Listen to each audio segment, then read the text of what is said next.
back to the most unprofessional sports channel on YouTube. Welcome back to Swivel Chair Sports. I'm your host, Zach Circlebark Burkle, here with my host today, Aaron. Go ahead and say hi, Aaron. Hi. Alright, please make sure to like and subscribe if you enjoy our content. Other than that, let's go ahead and get into it. So, in this video, we'll be talking about the Kansas City Chiefs going back to the Super Bowl for the fourth time in the last 5 years, overcoming Lamar Jackson and the Baltimore Ravens in the AFC Championship game. In a game that we live streamed here on the Swivel Chair Sports YouTube channel. So thank you to all who made it out for the live stream. And if for whatever reason you want to go back and watch it, it is available on our channel to watch the replay. So if you missed the game and you want to know what happened, pause this video, go back to that one, watch all of that all the way. Well, not gonna lie to you, it got cut off a little bit early, but the game was essentially over where it got cut off. So go back, watch that if you didn't watch the game for whatever reason. Come back here, start off from this point, and then you'll get the recap. But as for the recap, Aaron, what are your thoughts, initial thoughts of the Kansas City Chiefs heading back to the Super Bowl once again? Well, I mean, obviously it's very exciting. Being a Chiefs fan, knowing that everybody else who's not a Chiefs fan essentially hates us. We're the new Patriots. They just hate us because we win, and they think that the refs are on our side and blah blah blah, all that. But you know, it's just nice to be in the big dance again. Yeah. I will say I understand because as somebody who had to experience the Patriots dynasty for so long, it sucks. It sucks. Yeah, fully understand. Yeah, I totally understand your hatred of us. Like, do not get me wrong. Makes total sense. Have at it. We'll be your punching bag for the next decade or so. But meanwhile, we'll be in the Super Bowl for the majority of this next decade. Win a lot of them. But no, we totally get it because we had to deal with that with Tom Brady for 20 years. 20 years. So, You know what it is? what? I think it's your frustration because I remember times being like, we totally could have gone out and got, such and such free agent. We could have made that move and made our team better. But we didn't. And it just baffles your mind that such obvious moves that it seems to you, your organization doesn't make. Yeah. And you're like stuck in this perpetual cycle of sucking. Yeah. And it's very frustrating. So it's like you see this team doing what you wish your team would do, and then you just like, fuck them. This is so maddening, Yeah.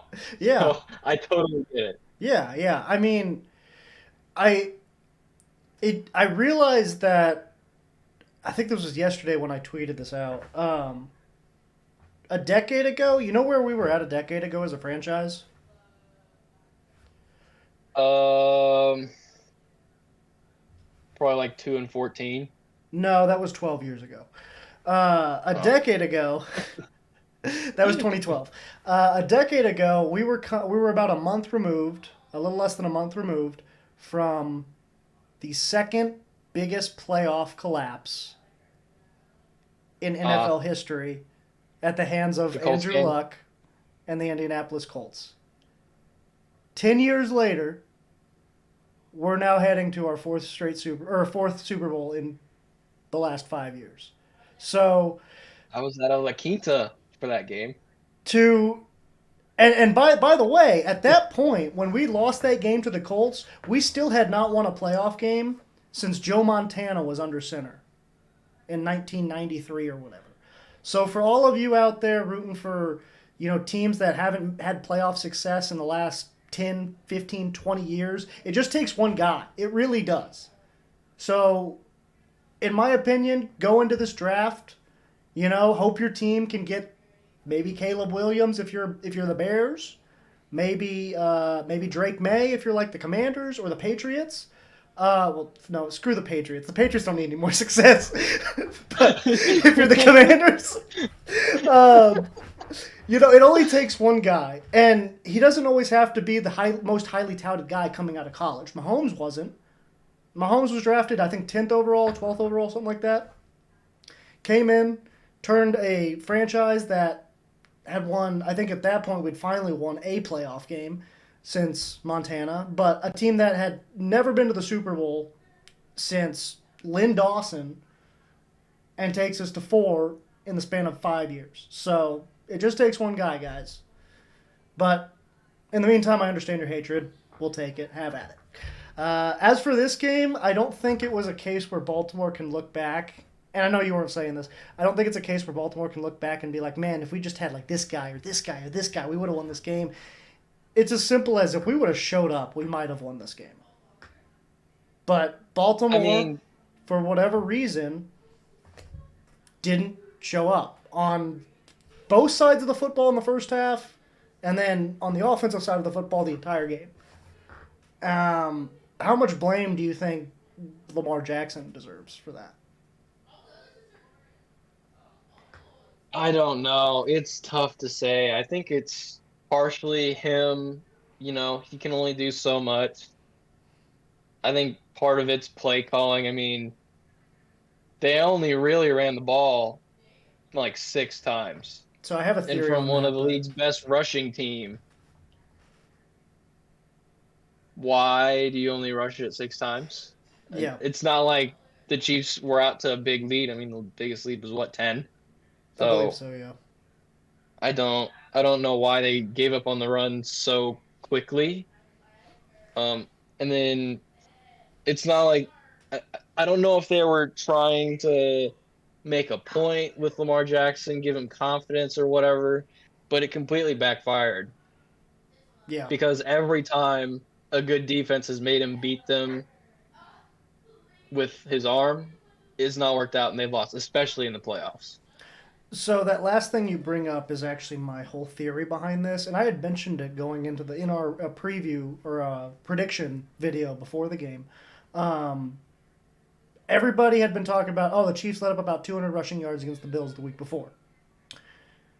Yeah, because we were trying to make Josh Allen, make mistakes. We were leaving the box a little bit lighter so that we could cover the ball deep downfield and make him have to make decisions.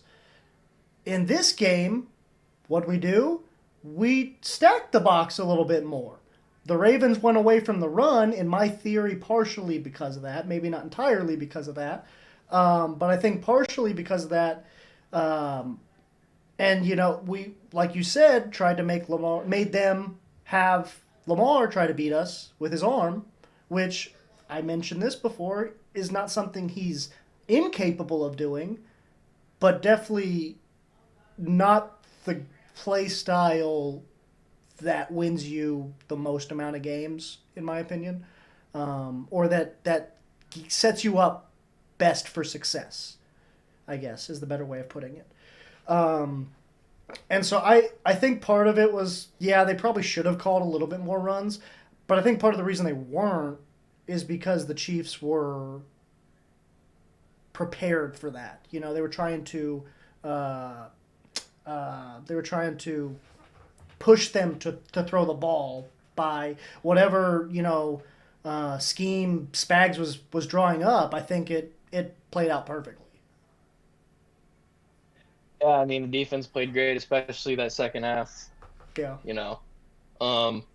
Offense, would obviously love to see us score points in the second half. I think we could have had it really come down to it, but that doesn't make it any less frustrating that we just pretty much went out and mailed it in and we're like playing it super safe. Yeah. I understand, but it doesn't make it any less frustrating. Yeah, and that's Andy Reid's MO, especially in the playoffs, is once you get out to that lead, just don't lose it.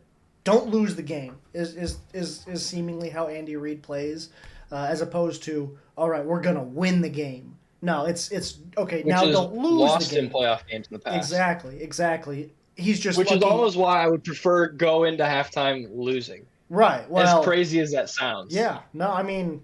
Or tied at least, Yeah, so at least a competitive, because like at halftime it felt like we had all the momentum, and I think that's kind of why we let off the gas a little bit, coming out of halftime, not defensively but offensively, and like you said, that's cost Andy Reid in the past. The reason he can get away with it now, he's got Patrick frickin' Mahomes under center. And a really good defense. And a really good defense this year specifically. Really young defense that's just gonna, man, like we've got what, another good 5 years of this core together on the defensive side of the football at least. Like Fingers crossed. fingers crossed. In my opinion, we have the best secondary in football right now. When fully healthy. We've definitely got two of the top cornerbacks. Two of the top That's for corners. sure. I think And Justin then Reed is Yeah. a great safety. I think Yeah. he's one of the better safeties in the Uh, league. And then we've got a really good Ryan Cook when he's court- healthy. or linebacker trio, a really good Mhm. linebacker trio with Tranquil. Hopefully we find a way to sort of re-sign him in the offseason. I think Tranquil comes back. I think we're losing Gay, unfortunately, but I think I'd just going off of this year alone, I think I'd rather have Tranquil if I had to choose. I would love to have both of them, but I don't think we're going to be able to bring back both. Because you also got to remember, we got to re-sign Chris Jones. I think he only signed a 1-year deal. Well, I mean, who knows what's going to happen with him? I think I don't necessarily know that he comes back. I don't know that we can match maybe some of the offers out there. Now, if he wants to take like a team-friendly deal and come back for try and get another ring, I think but he I could might see him be going to another willing. team that really overpays him. Yeah, unless he gets like a Godfather offer, I could maybe see him taking a team friendly deal because he'd mentioned it before that like he wants to retire a Chief if he can. Whether that's going to be in the cards or not, we'll have to see. But unless he gets a Godfather offer, if the Chiefs are close to whatever he is getting out there, I think he might be willing to take a little less to stick around. But we'll just have to wait and see I'd on hope that. we're not paying anybody else other than him and Mahomes. Yeah, because Kelsey's not getting as much as he Probably not deserves. paying anybody on that receiver core. Yeah, I mean, well, we better get rid of. I want Tony gone, especially after his Instagram. Do you want to talk about the Instagram? Well, you can talk about the Instagram live real quick if you want. What are your thoughts on that? That was a dumb decision on his part. Yeah, he's How out bad for. does that make him look? Yeah, well, I mean, he had the same issues in New York. That's the thing. It's like he's got a history of doing this shit. The New York Giants fans hated him because he was always doing this kind of shit. And at first, I didn't understand why, because, he comes in, he has a good attitude, and he's playing really well. All it took is 1 year for me to understand entirely what they were talking about, and now I want him off our team. And I think that's going to happen. I don't think he's going to be suiting up for the Super Bowl by any means after that. I think maybe he had an outside chance if he didn't do that stupid shit, but now I don't think there's any chance in hell he's going to be suiting up for the Super Bowl. It feels a little like Le'Veon. You remember when Le'Veon Bell kind of did something similar a few years ago? It feels very similar to that right now. And I believe, if I'm not mistaken, we ended up winning that Super Bowl. So I think that was the Niners Super Bowl as well. Maybe. Or was it the Bucks? I think that was Tampa. I thought he was on the Bucks when they won, though. No. Maybe not. No, that was Shady. Shady was with us Oh, when the with 49ers Sean. Yeah, won, that's and what it was. Okay. Well, regardless, I mean, it feels very similar to that Le'Veon Bell situation a few years ago. So, I don't know. We'll see. I hope he's gone. I wouldn't be surprised if we cut him right when we get the first opportunity in the offseason because he's not making much money. I don't think anybody's going to want to trade for him at this point. Maybe they might pick him up on free agency, but I don't think they're going to trade for him, so we might just cut him. But on the bright side, let's think positively to wrap up this episode. Chiefs going back to the Super Bowl. What are your expectations? A win. I mean, that's kind of what I expect. Yeah. I mean, I'm still not. I'm sure we'll talk about this in another video, but I'm still not super impressed with Brock Purdy. Yeah. Are you concerned at all about Christian McCaffrey potentially running all over us? Because, I mean, while the Ravens didn't do that necessarily, it's like you mentioned, more so because they didn't really try.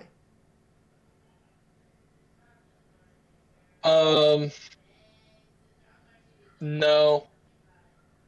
I mean, in the first half, yes, I can see a scenario where it becomes a problem. If he runs for chunk plays, 10, 15 yards, fine. Right. Make them march. It's the big, 30, 40-yard plays that are real killers. Yeah. Make them march down the field. That's kind of been our thing all season. Mm-hmm. And then I think the real thing that that allowed the 49ers to rush against the Lions was they came out and they ran the ball like twice on that first drive after halftime, but they had big chunk pass plays that moved them right down the field. Yeah. So they were back in the game just like that. And I don't think the Chiefs are really built to allow those big plays that get teams back in the game very quickly. So I think the Chiefs are better built to sort of handle a lead than the Lions were. Yeah, no, I agree. I think if we get out to any sort of semblance of a lead that the Lions did, I don't think we're letting that one go. Um, It'll be fun. I'm excited. We'll do a predictions video next week about that. Have another video this week on the Niners and Lions recap. So if that hasn't come out yet, be on the lookout for that. But yeah, should be exciting. Happy that we're going back to the Super Bowl. And a little bit of a rematch of the first one that we went to. So hopefully we can beat them again. But other than that, unless you got anything else, I think that'll do it for the most unprofessional sports channel on YouTube, Swivel Chair Sports. I've been your host, Zach Circlebark Burkle, here with my co-host today, Aaron. Go and say bye, Aaron. Bye. All right. Make sure to like and subscribe if you enjoyed this. Other than that, deuces.